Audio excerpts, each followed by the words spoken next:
Doctor बिनियन साहब की तस्वीर हमने देखी आते ही, तो वो दिन हमको याद आ गया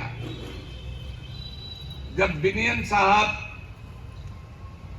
झोला लेकर के और घूमते थे, और जब तक पटना में आते थे अंडरग्राउंड भी लंबे समय तक थे। बहुत पढ़े लिखे और विद्वान आदमी थे, बहुत अच्छे इंसान थे। कई पटना के संपादकों से उनकी दोस्ती थी। एक संपादक हमारे भी जो दोस्त थे, उत्तम Sen Gupta, times of India के संपादक थे, उनके भी वो दोस्त थे। वो इतने प्रभावित थे उनसे।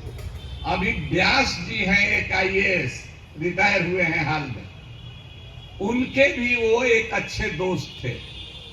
तो वो कम्युनिस्ट थे। और हम बताएं कि फोटो देख करके हमको याद आ गया कि जब अरवल उस बिहार में गया जिले में पहले था, अरवल अब अलग जिला बन गया। अरवल में एक स्कूल नहीं बल्कि कहीं एक लाइब्रेरी के मैदान में एक सभा हो रही थी मजदूरों की, और वो सभा इन्हीं के संगठन के नेतृत्व में हो रही थी। जो नहर के किनारे की जमीन है,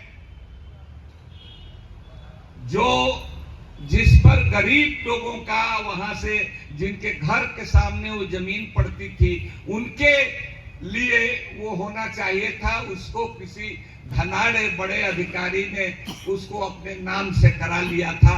उसी के खिलाफ प्रदर्शन हुआ था और उसमें गोली चली थी। एक तरह से अखबार में जो खबर छपी उस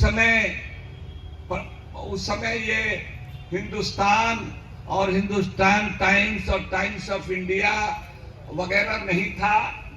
उस समय नवभारत टाइम्स नहीं था। उस समय इंडियन नेशन आर्यावर्त होता था और प्रदीप सर्चलाइट जो बिरला का अखबार है। और उस समय मैं पत्रकार था, जनशक्ति अखबार में काम करता था।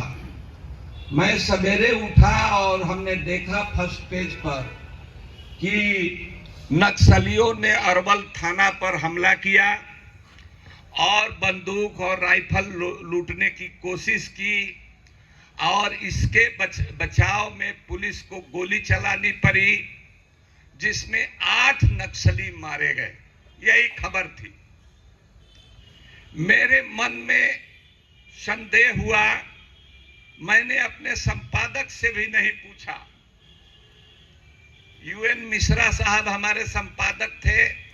उनको सोचा कि क्यों इतना सवेरे, हालांकि जिस एमएलए क्लब इलाके में आप लोगों का फ्लैट जो पुराने वाला पर, उसी इलाके में वो भी रहते थे और उसी इलाके में हमारे रहने का भी इंतजाम था। मैंने उनको खबर भी नहीं की और बस से अरवल की तरफ बढ़ गया। 2-3 किलोमीटर पहले ही बस की आवाजाही रुक गई। मैं पैदल 2-3 किलोमीटर गया और देखा कि कर्फ्यू जैसी स्थिति है, सारी दुकानें बंद है। वहां के थाना के सामने एक चाय की दुकान खुली हुई थी। हमने उसी से कुछ पूछा और पूछ करके कहा कि क्या मामला है, तो हमको मामला पता चल गया कि ये लोग थाने पर प्रदर्शन कर रहे थे।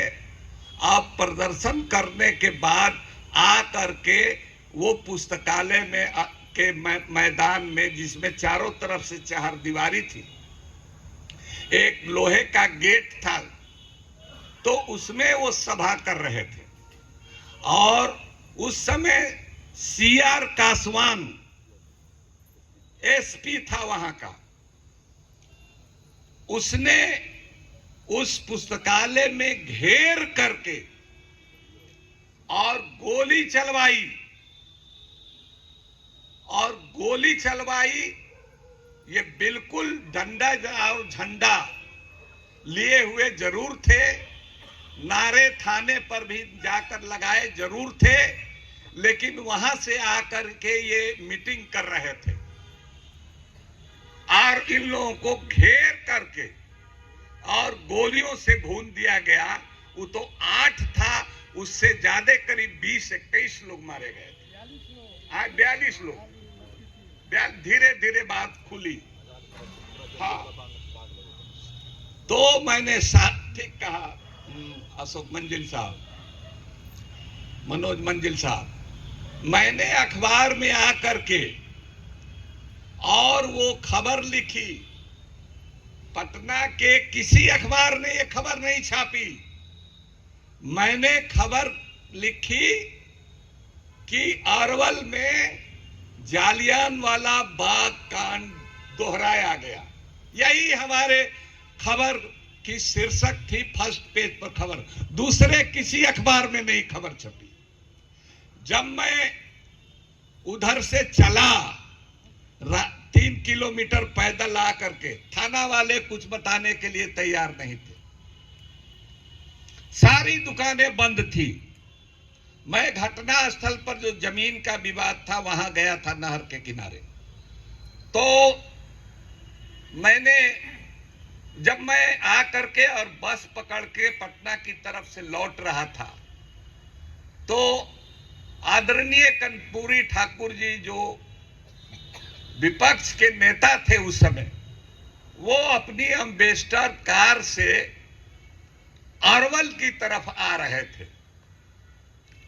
हमको देख करके बहुत खुशी हुई कि कर्पूरी जी जब जा रहे हैं तो ये मामला अब उठेगा, सदन में भी उठेगा, और जो हम लिख रहे हैं बात जा करके, वही बात अंत में सच साबित होगी। पुलिस ने उसको दूसरा रूप देने का भले कोशिश की।